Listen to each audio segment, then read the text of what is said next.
हाँ जी, तो स्टार्ट किया जाए आज का क्लास।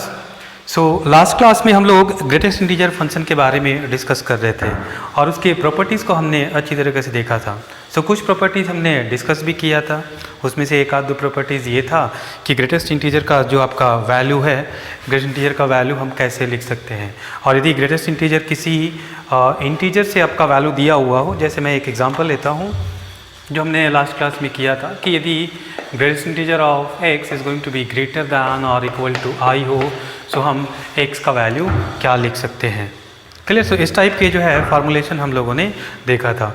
उसी के कंटिन्यूएशन में हम लोग आज आगे बढ़ेंगे और अगले प्रॉपर्टीज़ को हम लोग यहाँ पे देखेंगे। Greatest integer function. देखते हैं अगला प्रॉपर्टी जो है हमारा वो क्या है। अगला जो प्रॉपर्टीज़ है हमारा वो है greatest integer of x is going to lie between i and i+1, जिसके बारे में हम लोगों ने पहले भी डिस्कस किया हुआ है। लास्ट क्लास में इसके बारे में हम लोगों ने बात किया था कि ग्रेटेस्ट इंटीजर ऑफ x जो है वो i और i+1 के बीच में लाई करेगा। यदि मैं इसको नंबर लाइन पे देख रहा हूँ, यदि ये i है और ये i+1 है, इसके बारे में हमने बात भी किया था। ये कोई नंबर होगा, x है, इसका वैल्यू जो है ग्रेटेस्ट इंटीजर ऑफ x का वैल्यू जो लार्जेस्ट इंटीजर होगा। हमने क्या बोला था कि कोई भी नंबर हो उसके लेफ्ट साइड वाला जो इंटीजर है वो इसका वैल्यू हो जाएगा। क्लियर। हमारे पास फॉर्मूला क्या था कि greatest integer of x is going to lie between i and i+1। Similarly greatest integer of x is equal to i। इसको थोड़ा सा हम लोग मॉडिफाई करते हैं। क्या करेंगे, i का वैल्यू क्या है हमारा greatest integer of x, i के जगह पे हम लोग इसको रख देंगे, i के जगह पे। i के जगह पे रखने पे जो हमारा अगला फार्मूला बनेगा, अगला फार्मूला ऐसा कुछ बन जाएगा। Greatest integer of x is going to be less than equal to x, और i की जगह पे हमने क्या रख दिया, i की जगह पे ग्रेटेस्ट इंटीजर ऑफ x। ये ऐसे कुछ फार्मूला आपका डिफाइन हो गया। अगले प्रॉपर्टीज़ की तरफ देखें। Greatest integer of x is going to be lie between x and x-1। Greatest integer of x is going to lie between x and, ये तो हम जानते हैं कि ग्रेटेस्ट इंटीजर का वैल्यू जो है वो x से छोटा होता है, लेकिन ये आपको रखना होगा कि x-1 से ये बड़ा भी होता है। क्लियर। ये 1, 2, 3, ये 3 प्रॉपर्टीज जो हैं वो काफ़ी इंपॉर्टेंट है।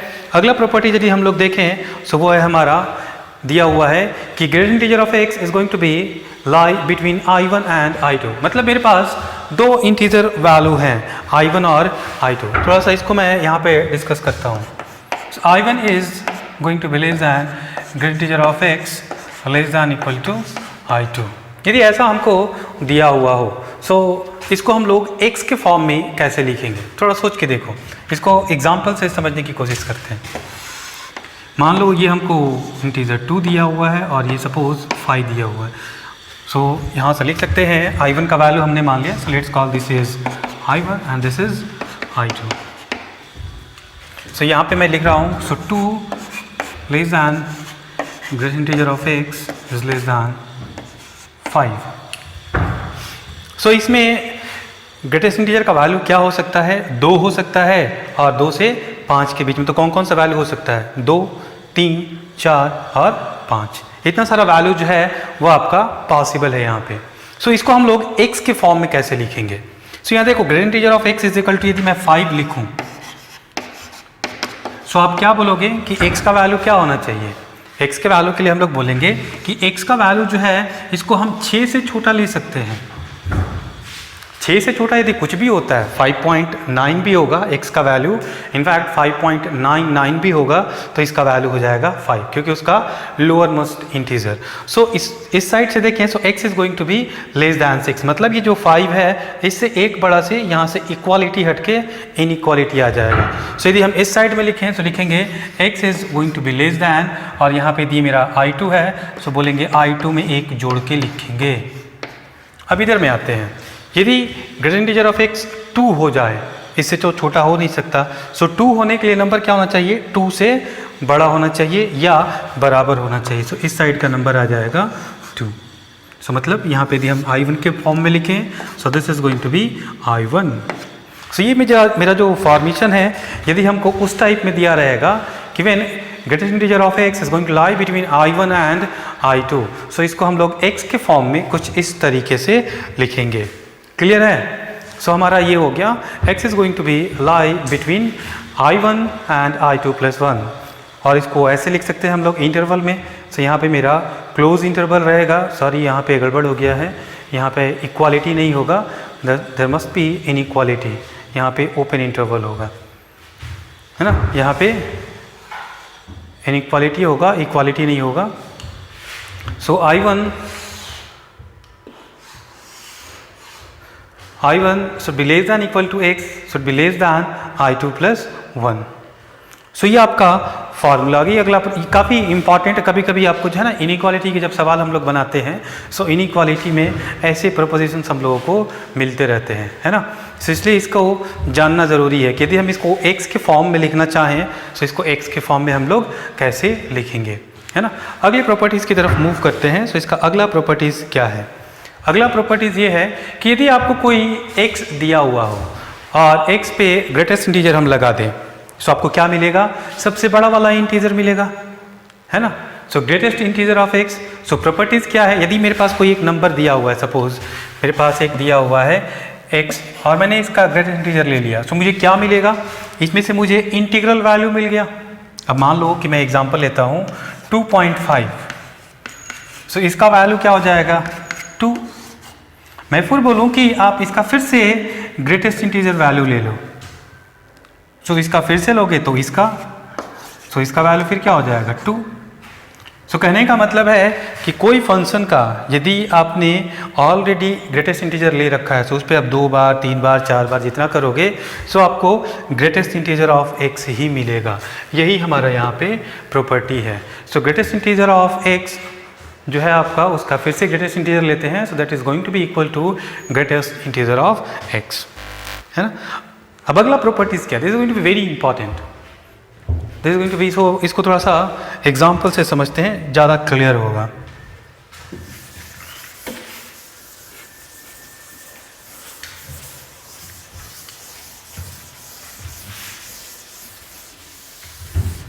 इसको एग्जाम्पल से देखते हैं।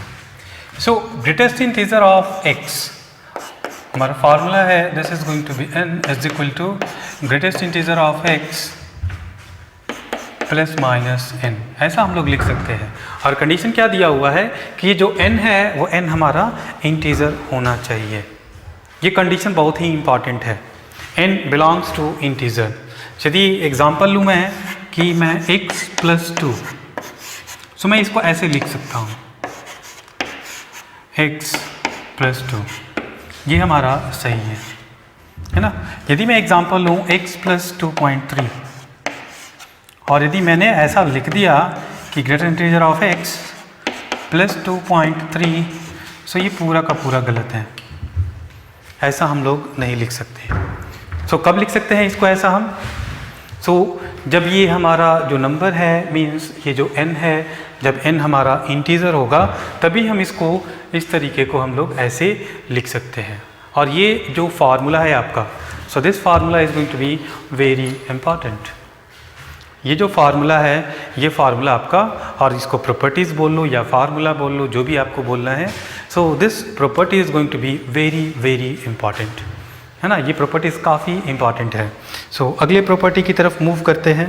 आई होप ये प्रॉपर्टीज़ आपको क्लियर हो गया होगा, है ना। सो आप करेंगे क्या कि ग्रेटेस्ट इंटीजर में कभी भी, ग्रेटेस्ट इंटीजर में यदि प्लस और माइनस के साथ कोई इंटीजर हो, सो हम उसमें से इंटीजर को बाहर निकाल लेंगे। बस यही करने का सीधा सा मतलब है कि ग्रेटेस्ट इंटीजर में x के साथ यदि कोई भी इंटीजर को जोड़ा या घटाया गया हो, तो उस इंटीजर को हम लोग क्या करेंगे, ग्रेटेस्ट इंटीजर से आसानी से बाहर निकाल सकते हैं। लेकिन कंडीशन आपको ध्यान में रखना होगा कि ये नंबर जो है, ये नंबर हमेशा इंटीजर होना चाहिए। ये जो हमने लिखा है इसके बारे में हम लोगों ने लास्ट क्लास में डिस्कस किया था कि greatest integer of x is equal to x, greatest integer of x is equal to x when x belongs to integer. यदि x इंटीजर हो तो हमारा ग्रेटेस्ट इंटीजर ऑफ x क्या होता है? Simple x। मतलब ग्रेटेस्ट इंटीजर में यदि मैं 2 को डालूँ, यदि x मेरा इंटीजर है तो मैं बोलूँगा कि अच्छा इसका वैल्यू क्या होगा, तो इसका वैल्यू हम लोग लिखेंगे 2, मतलब जो x है वही बाहर निकल गया। और ग्रेटेस्ट इंटीजर कब होगा? जब x जो है वो इंटीजर नहीं होगा। मैं कभी भी 5 का वैल्यू होगा 2, so this 2.5 is not equal to 2, so वो दोनों बराबर नहीं हो सकता. So this is going to be written as greatest integer of x when x does not belong to integer. इसके बाद अगला प्रॉपर्टीज भी हम लोग ने देखा था कि ग्रेटेस्ट इंटीजर ऑफ -x को हम लोग कैसे लिखते हैं, आप लोग को ध्यान में होगा. सो ग्रेटेस्ट इंटीजर ऑफ -x को हम लोग कुछ इस तरीके से लिखते हैं, -x -1 minus greatest integer of x. So ये हम लोग कल इस पे बात किए थे. अगला प्रॉपर्टीज जो है इन्हीं दोनों पे बेस्ड है, इसको थोड़ा सा हम लोग मॉडिफाई करेंगे और अगले प्रॉपर्टीज़ की तरफ हम लोग मूव करते हैं, है ना. सो हमारे पास अभी दो वैल्यूज़ ऑलरेडी यहाँ पे दिया हुआ है. We already know that what is the value of greatest integer of x and greatest integer of -x. So यहीं से हम लोग क्या करते हैं ना, एक नया फार्मूला हम लोग डिराइव करते हैं. So what is the value of greatest integer of x plus greatest integer of -x. मतलब मैं ये दोनों प्रॉपर्टीज़ को ऐड कर रहा हूँ. आंसर बतला दो. So when x belongs to integer, when x belongs to integer, यदि x हमारा इंटीजर हो सो क्या लिखेंगे, ये हो जाएगा x, ये हो जाएगा -x, दोनों को जोड़ेंगे सो ये हो जाएगा 0. अगला केस हो जाएगा when x does not belong to integer. So देखो ऐड करो. So this is going to be greatest integer of x plus यहाँ पे -1 माइनस, तो ये और ये cancel, so the value is going to be -1. So ये हमारा प्रॉपर्टीज हो गया greatest integer of x plus greatest integer of -x is equal to 0, -1, है ना. और दोनों का केस आपको दिया हुआ है. क्लियर. सो ये हमारा अगला प्रॉपर्टीज है. So greatest integer of x plus greatest integer of -x is equal to 0 when x is integer and it is going to be -1 when x does not belong to integer. Clear. So ऐसे ही हम लोग एक और काम कर सकते हैं इसमें. अगला काम हमारा क्या हो सकता है, अगला काम हमारा ये हो सकता है कि दोनों को हम सब्सट्रैक्ट कर दें. जैसे यहाँ पे हमने ऐड किया है सो हम सब्सट्रैक्ट भी कर सकते हैं. तो चलो अगले प्रॉपर्टीज़ की तरफ मूव करते हैं. So greatest integer of x minus greatest integer of -x. चलो बतला दो. वैल्यू दिया हुआ है, अब तो वैल्यू दिया भी नहीं है. सो हम लोग पिछले स्लाइड की तरफ चलते हैं और थोड़ा देखते हैं कि वैल्यूज़ क्या है. सो हमारा वैल्यूज़ क्या है, देखो greatest integer of x minus greatest integer of -x. देखो x minus minus plus x, तो x और x कितना हो जाएगा 2x. कब, when x belongs to integer. अगला प्रॉपर्टी, अगला क्या होगा हमारा, so greatest integer of x और ये माइनस माइनस प्लस 1, ये minus minus plus 1, so 1 plus 2 times greatest integer of x when x does not belong to integer. Clear. देख लो एक बार. ये हमारा अगला है. So this is what is the value of x, greatest integer of x minus greatest integer of -x is equal to 2x when x is integer and this is going to be 1 plus 2 times greatest integer of x when x does not belong to integer. Clear है, जो कि हमने यहाँ पे लिखा हुआ भी है. तो आगे की तरफ और मूव करते हैं. आई होप इस सारे प्रॉपर्टीज़ में दिक्कत नहीं हो रही होगी. पीछे वाला है कुछ अच्छे प्रॉपर्टीज़ हैं जिसको भी हम लोग डिस्कस करेंगे. I will try to prove all those properties also. So अगले प्रॉपर्टीज़ की तरफ हम लोग मूव करते हैं. मैं एक यहाँ पे प्रॉपर्टीज़ लिखूँगा या आप इसको प्रूव करो. Greatest integer of x by 2 plus greatest integer of x plus 1 by 2 का वैल्यू क्या होगा. What is the value of this function, है ना. सो मैंने एक चीज़ आपको अभी तक बतलाया नहीं है. एक कॉन्सेप्ट होता है कि आप ग्रेटेस्ट इंटीजर फंक्शन को, जैसे कोई भी नंबर है, सपोज 3.7, मैं इसको ऐसे लिख सकता हूँ 3 प्लस 0.7, है ना. सो ये 3 क्या है, ग्रेटेस्ट इंटीजर वैल्यू है, सो मैं इसको x के टर्म में लिखता हूँ. So this is what is the greatest integer of x and this is going to be x. और ये जो पार्ट बच गया, ये जो हमारे पास पार्ट बच गया, इसको बोलते हैं fractional part of x. Fraction मतलब जो 1 से छोटा हो और 0 से बड़ा हो, और इसको हम लोग सिम्बॉलिकली जो है ना कर्ली ब्रैकेट से हम लोग ऐसे इंडिकेट करते हैं. सो ऑब्वियसली यहाँ पे मैं एक लाइन लिखूंगा कि this is the fractional part of x which is going to be greater than equal to 0 and less than 1. ये ध्यान में रखिएगा, इसको हम लोग ऐसे आसानी से लिख सकते हैं. क्लियर? इसमें दिक्कत नहीं होना चाहिए. सो कोई भी x होगा, सो उसको हम ग्रेटेस्ट इंटीजर, मतलब ये क्या है आपका इंटीजर, सो ये वैल्यू हमको क्या देता है, ये वैल्यू हमको इंटीग्रल वैल्यू देता है ना. सो इसका मतलब है ये इंटीजर है, और इस इंटीजर को हम लोग ऐसे लिख सकते हैं. सो कोई भी x हो, सो उसको हम greatest integer of x plus fractional part of x के टर्म में ऐसे लिख सकते हैं. इसको मैं थोड़ा सा और लिखूं, सो इसको मैं बोल सकता हूं कि इसको x plus x is equal to some integer plus fractional part of x, और फ्रैक्शनल पार्ट ऑफ x को मैं ऐसे लिख देता हूँ i plus f. f means fraction, है ना. सो मैं ये सिंबल नहीं यूज़ करूँगा, मैं f से काम चला लूँगा, क्योंकि हम लोग आगे जो है वो डिस्कस करने वाले हैं इस फ्रैक्शनल फंक्शन के बारे में, है ना. अब यहाँ पे यदि मैंने x को ऐसे लिख दिया है, x is equal to I plus F, x is equal to I plus F, I plus F यहाँ पे मैं लिख दूँगा. सो आपके मन में एक सवाल और उठ सकता है कि सर ठीक है, ये i जो है, ये i मेरा ऑड नंबर भी हो सकता है और इवन नंबर भी हो सकता है ना. ये x का वैल्यू जो है, सॉरी ये i का जो वैल्यू है, ये ऑड भी हो सकता है, इवन भी हो सकता है. आप बिल्कुल सही सोच रहे हो, i का वैल्यू हमारा ऑड भी हो सकता है और इवन भी हो सकता है, क्योंकि ऐसा सोचने के पीछे लॉजिक क्या था कि यहाँ से 2 से डिवाइड करना है ना. और यहाँ पे यदि ये मेरा इवन नंबर होगा तो यहाँ पे इंटीग्रल वैल्यू आ जाएगा कुछ, यहाँ पे भी मेरा इंटीग्रल वैल्यू आ जाएगा. ऑड रहेगा सो ऑड प्लस 1, सो वो हमारा कैंसिल आउट हो जाएगा, है ना. सो ऐसे करके हम लोग केस बना सकते हैं. सो पहला केस हम लोग लेके चलते हैं, केस लेके चलेंगे इसमें, इसको वैल्यू निकालने के लिए. When i is even number, when i is even number, और यदि i मेरा इवन नंबर हो तो हम लोग क्या लिखेंगे, that means i is equal to 2 times lambda. So lambda मेरा कोई इंटीजर है, where lambda belongs to integer obviously. Clear? So इस वैल्यू को लेके हम लोग इसको अब एक्सपैंड करेंगे.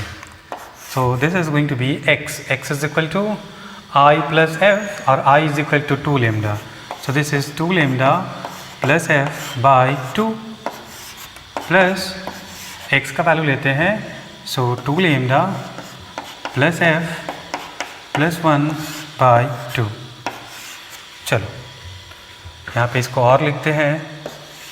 सो यहाँ पे क्या लिखेंगे, सो 2 cancel, so this is lambda plus f by 2 and plus, मैं इधर का मिटा रहा हूँ,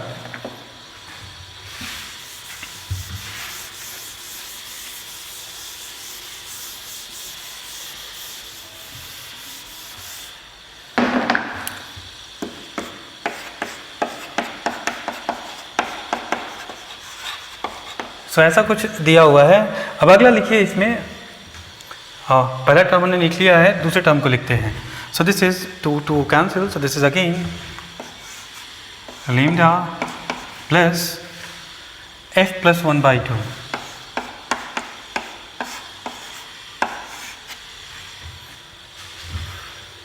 अब देखो यहाँ से हम लोग एक कंडीशन लेके चलेंगे. अब इसके बाद क्या होगा, सो मैं यहाँ पे थोड़ा सा मैथमेटिकल मैनिपुलेशन करूँगा इस साइड में. सो लिखेंगे since your f is going to be lie between 0 and 1, fractional part. So fractional part 1 से छोटा होगा और 0 से बड़ा होगा. क्लियर? सो 1 से छोटा और 0 से बड़ा. Just a moment.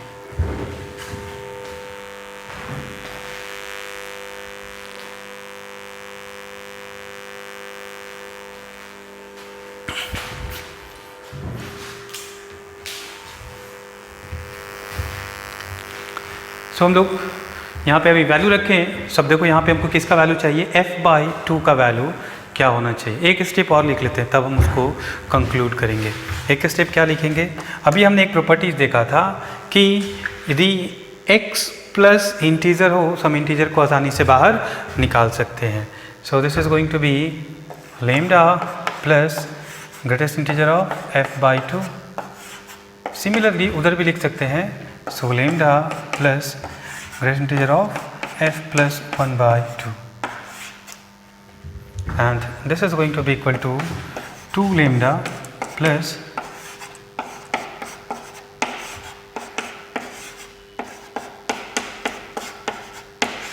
ऐसा कुछ लिख सकते हैं, है ना, ऐसा कुछ हम लोग लिख सकते हैं।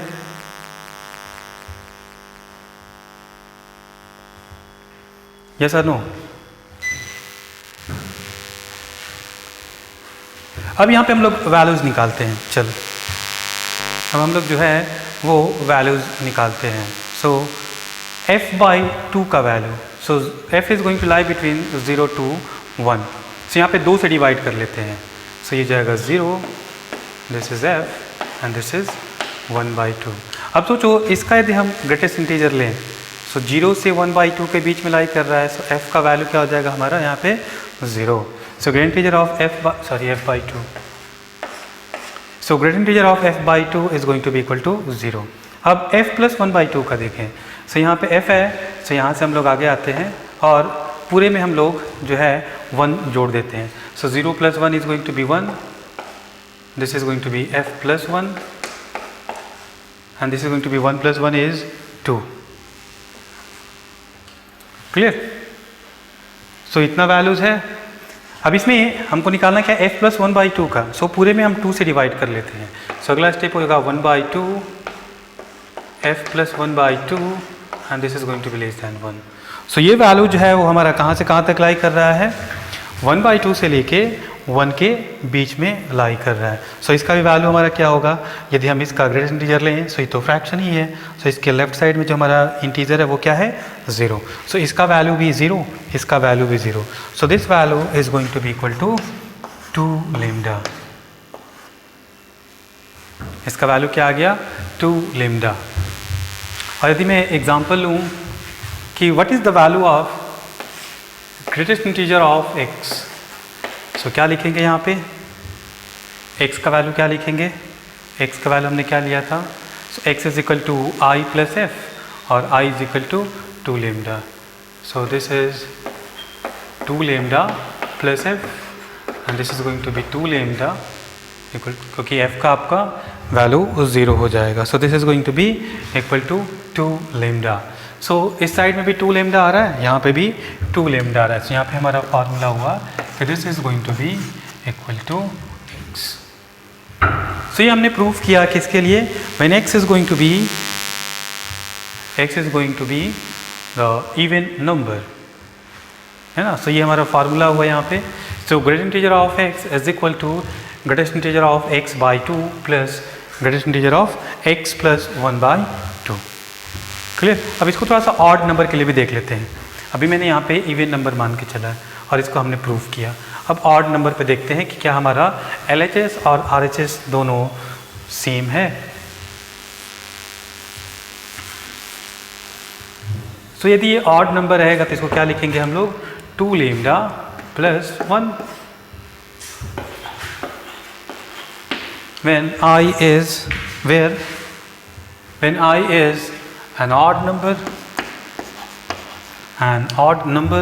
so I is equal to 2 lambda plus 1 और lambda belongs to integer। चलो लेफ्ट हैंड साइड में आते हैं। So left hand side is equal to x/2। So x का वैल्यू लिखते हैं, so I plus f। So I is 2 lambda plus 1 plus f/2 and plus 2 lambda plus 1 is 2 lambda plus 2 plus f/2। अगला step लिखेंगे तो और क्या लिखेंगे, इसको is equal to 2 lambda 1 plus f रहने देते हैं। सो 2 cancel. So this is going to be lambda plus 1 plus f/2 और प्लस यहाँ पे देखिए, सो 2 कॉमन ले लेंगे, सो यहाँ पे lambda plus 1, so this is going to be lambda plus 1 plus f/2। और अभी हमने देखा था कि कोई इंटीजर इसमें यदि ऐड किया हो तो इंटीजर को हमारा आसानी से बाहर निकाल सकते हैं। So this is going to be lambda plus integral of 1 plus f/2 और plus lambda plus 1 plus this is going to be f/2, है ना। और थोड़ी देर पहले भी हमने प्रूफ किया कि 1 प्लस f/2 जो है वो हाफ और 1 के बीच में लाई करता है। सो इसका ग्रेटेस्ट इंटीजर वैल्यू क्या होगा? 0 होगा। सिमिलरली इसका वैल्यू भी क्या हो जाएगा? हमारा 0 हो जाएगा। सो हमारे पास जो वैल्यू बचेगा वो क्या हो जाएगा? लेमडा, और lambda plus 1 means this is going to be 2 lambda plus 1। ये हमारा लेफ्ट हैंड साइड आया। चलो राइट हैंड साइड को देखते हैं। राइट हैंड साइड को, सो राइट हैंड साइड में क्या है हमारा? Greatest integer of x, direct value रखते हैं। So this is going to be 2 lambda plus 1 plus f and this is going to be equal to 2 lambda plus 1। मतलब left hand side और right hand side दोनों बराबर हैं, इसलिए ये जो हमारा प्रोपोजिशन है greatest integer of x is equal to greatest integer of x plus 2 plus x plus 1 divided by 2। सो ये कुछ खास नहीं है, ये सिंपल सा एक प्रपोजिशन है। इसका जनरल एक फॉर्म होता है, मैं अभी जनरल फॉर्म लिखूंगा, है ना। सो जनरल फॉर्म जो है इसका काफ़ी इंटरेस्टिंग है और इस पर बहुत बार सवाल पूछा जा चुका है। That is why this property is going to be very very important, है ना। सो इसका जनरल फॉर्म जो है, इसका जनरल फॉर्म होता है x/n। देख सकते हो, greatest integer of x/n plus greatest integer of x plus 1/n plus greatest integer of x plus 2/n plus greatest integer of x plus n minus 1/n is equal to greatest integer of x। तो काफ़ी important जो है वो proposition है। इस पर कैसे सवाल पूछा जाता है? तो मैं आपको एक सवाल दूँ कि greatest integer of x/4 plus greatest integer of x plus 1/3 plus greatest integer of x plus 2/3 is equal to what? इसका वैल्यू क्या होगा? सो देखो यहाँ पे इस प्रॉपर्टीज़ को ध्यान से देखिएगा। ये जो n का वैल्यू है, इस n के वैल्यू से जो लास्ट टर्म होगा यहाँ पे एक कम होगा। सो यहाँ पे ध्यान दो, यहाँ पे जो हमारा जो डिनोमिनेटर में है वो क्या है? 4 है। सो कहाँ तक ऐड करेंगे? सो 4 से 1 कम तक, 4 से 1, ओ सॉरी मैंने यहाँ पे गलत लिख दिया है। सो इसको हम 3 ले लेते हैं। सो यहाँ पे हमारा जो नंबर है वो 3 है। सो 3 से 1 कम तक हम लोग का टर्म चलेगा। सो 3 से 1 कम क्या होगा हमारा? 2। सो एक आपका जो है, सो n से एक लोअर नंबर होगा n-1। इसमें भी आप देखोगे, सो इसमें भी वही है x/2। सो 2 से 1 नंबर कम 1, सो 1 तक ऐड करेंगे, x plus 1/2 and this is going to be equal to x। So same formation यहाँ पे भी है x/3 plus x plus 1/3 plus x plus 2/3। आगे आप यदि लिख देते हो x प्लस 3/3, सो वो यहाँ पे ऐड नहीं होगा। So this value is going to be according to this properties, this is going to be equal to simply greatest integer of x। So इस टाइप के सवाल इन जनरल पूछे जाते हैं, है ना। इसको थोड़ा सा हम लोग और मॉडिफाई कर सकते हैं, इस फार्मूला को थोड़ा सा और मॉडिफाई कर सकते हैं। सपोज मैं यहाँ पे बोलूँ कि x is equal to put ny, x is equal to ny put कर दो इस फार्मूला में, x is equal to ny put कर लो। सो n कैंसिल, तो यहाँ पे क्या बचेगा? y। तो मैं यहाँ पे लिख रहा हूँ y plus x is equal to वहाँ पे ny रखोगे, सो ny/n is y plus 1/n। अगला स्टेप क्या हो जाएगा? y प्लस 2/n और plus dot dot dot y plus n-1/n is equal to, और x की जगह हमने क्या रखा? ny। कुछ इस टाइप का फॉर्मूला आ गया हमारे पास, है ना। इसको हमने लिखा, सो ऐसे लिख सकते हैं। हमने किया क्या है? Put x is equal to ny। हमने दिया ऐसा लिख दिया तो हमारे पास एक नया फार्मूला आ गया। अब क्या करेंगे, x के फॉर्म में वेरिएबल, चूँकि हम लोग सारा वेरिएबल x के टर्म में बात कर रहे हैं, सो अब इस y को हम लोग क्या करेंगे, x से और रिप्लेस कर देंगे। और जैसे ही x से रिप्लेस करेंगे जो हमारा फार्मूला बनेगा वो फार्मूला बनेगा हमारा कुछ इस टाइप का। सो greatest integer of x plus greatest integer of x plus 1/n, मैंने सारे y को क्या कर दिया, x से रिप्लेस कर दिया, मैंने लिखा भी है, put x is equal to ny and then replace y by x, we get greatest integer of x plus greatest integer of x plus 1/n plus greatest integer of x plus 2/n dot dot dot x plus n minus 1/n is equal to greatest integer of nx। ये काफ़ी important जो है वो formula है, इसको आपको अच्छे से ध्यान में रखना है, this is going to be very very important. So इसका प्रूफ आप लोगों को नहीं जानना है, इसका बस मैंने इसलिए इसको वेरीफाई किया, इसको प्रूफ नहीं किया है, इसको जस्ट हमने वेरीफाई कर लिया कि ये वाला फार्मूला हमारा सही है, जो कि इसी का एक फॉर्म है, तो इसको हम लोग जनरलाइज कर सकते हैं। जैसे हम लोग मैथ्स में 11th में आप लोगों ने एक चैप्टर पढ़ा होगा मैथमेटिकल इंडक्शन, सो इंडक्शन से हम लोग काफ़ी सारा जनरल फार्मूला हम लोग डिराइव करते हैं, if it is going to be equal satisfy और it is going to be valid for n is equal to 1, n plus 1 के लिए चेक करते हैं एक्सेट्रा। सो वैसे करके हम लोग एक जनरल फॉर्मुलेशन भी तैयार करते हैं। सो यहाँ पे इसका प्रूफ जानने का ज़रूरत नहीं है, इसको हमने वेरीफाई कर लिया कि हाँ जी भैया ये जो है ये फार्मूला बिल्कुल सही है। सो इसको हम लोगों ने दो तरीके से चेक किया, एक हमारा जो x है वो x हमारा i प्लस f लिखेंगे, उसमें से i को हमने एक बार इवन नंबर माना, दूसरी बार हमने उसको क्या माना, ऑड नंबर माना, और इवन और ऑड मान करके हमने इसके दोनों लेफ्ट हैंड साइड और राइट हैंड साइड है दोनों को हमने कैलकुलेट किया और देखा कि दोनों केसेस में लेफ्ट हैंड साइड और राइट हैंड साइड बराबर हैं। सो ये फार्मूला हमारा वेरीफाई हो गया। एक और अगला प्रॉपर्टीज़ है, this going to be very important also. So greatest integer of x by n का greatest integer is equal to greatest integer of x by n। इसको भी आप आसानी से प्रूव कर सकते हो, कौन से मेथड से, i प्लस f लगा के, है ना। सो i प्लस f लगा के आप इसको आसानी से प्रूव कर सकते हो। तो चलो लिखते हैं,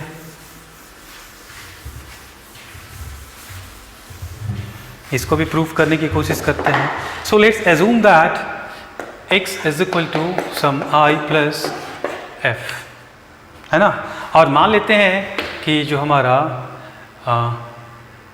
i है, i को हम ऐसे लिख सकते हैं some n lambda plus f, और n लेम्डा प्लस कुछ और लिखना पड़ेगा, i is equal to n lambda plus some r लिख लो। ये जो इंटीजर है, इस इंटीजर को हम लोग, जैसे होता है ना, मान लो कि आपको यहाँ पे एक नंबर थोड़ा एग्जांपल से समझते हैं, x इज इक्वल टू 5.4, है ना, और इसको यदि हमको 2 से डिवाइड करना है, सो 5.4 और n का वैल्यू हमारा 2 है, सो इसको हम कैसे लिख सकते हैं, 5.4 को हम लिख सकते हैं 5 प्लस 0.4, सो ये f वाला पार्ट हमारा ये हो गया। अब ये बचा i, अब i को हम इस 2 के फॉर्म में लिखेंगे, सो 5 इज इक्वल टू हम लिख सकते हैं ना 2 into 2 plus 1, so this is what is our r, this is what is our n, और ये हमारा हो गया lambda.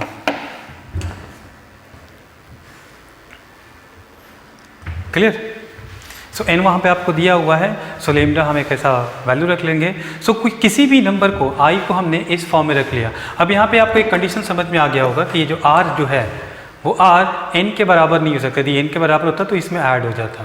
So r should be going to be less than n and it is going to be greater equal to 0, less than n, या इसको आप ऐसे भी लिख सकते हो less than equal to n minus 1, क्योंकि इंटीजर है, सो इसको हम लोग ऐसे ही लिखेंगे, है ना। सो आगे प्रूफ करते हैं अब। सो यहाँ तक हम लोगों ने इस बात को समझ लिया कि इस x को हम लोग कैसे लिखेंगे। अब इस फॉर्मूला पे आते हैं और इसके लेफ्ट हैंड साइड को हम लोग लिखने की कोशिश करते हैं।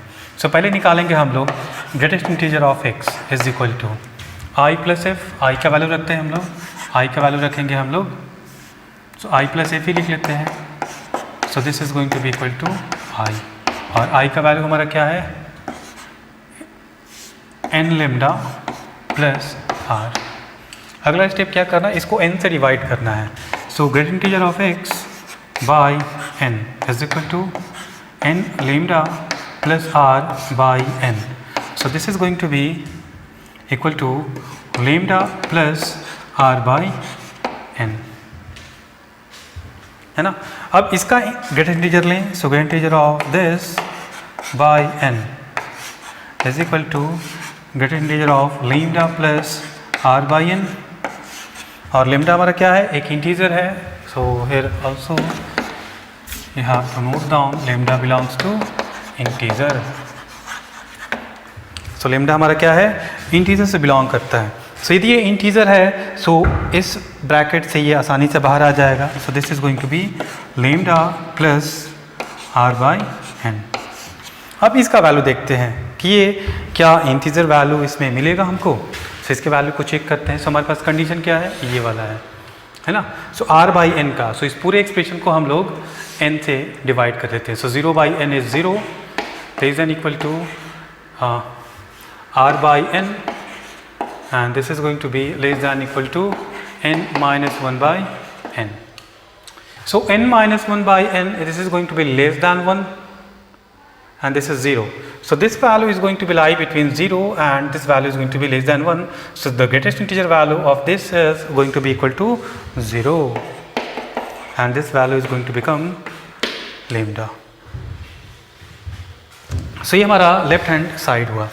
चलो इसके राइट हैंड साइड पे आते हैं। सो राइट हैंड साइड में हमको क्या पूछा है, greatest integer of x by n। So this is left hand side, यहीं पे कर लेते हैं राइट हैंड साइड। सो राइट हैंड साइड में पहले हम लोग x बाई n निकालते हैं। सो राइट हैंड साइड में ये देखें x by n is equal to, so x का वैल्यू क्या है, i plus F. So i plus F by n। अब i का वैल्यू रखते हैं, so i का वैल्यू रख सकते हैं n lambda plus r plus f, n lambda plus r plus f by n।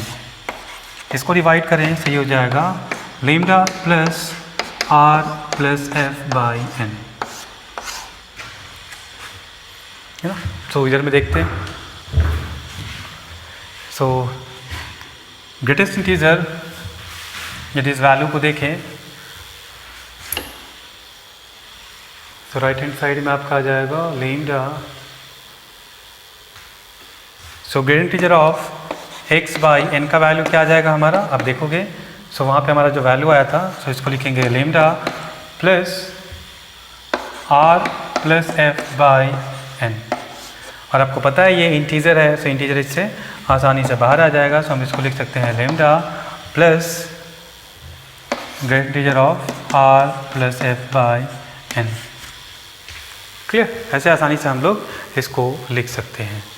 अब इसका वैल्यू क्या होगा, सो फिर से हम लोग क्या करेंगे, यहाँ पे कुछ मैथमेटिकल जो है इंटरपोलेशन करेंगे और मैथमेटिकल इंटरपोलेशन से इसका वैल्यू हम लोग निकालने की कोशिश करेंगे। सो r के वैल्यू, r का दिया हुआ क्या है कि r is going to be less than equal to n minus 1 and greater equal to 0। और f के बारे में क्या पता है, f is going to be less than 1 and equal to 0। दोनों को जोड़ देते हैं। So 0 r plus f is going to be less than 1 1 cancel, so this is going to be less than n। इसको n से divide करेंगे, so this is 0 less equal to r plus f by n is less than 1। So देख लो अभी भी इसका value जो है वो 0 से 1 के बीच में लाई कर रहा है। सो इसका ग्रेटेस्ट इंटीजर का वैल्यू क्या हो जाएगा, so the value of this is going to be equal to 0। So this value is going to be equal to 0।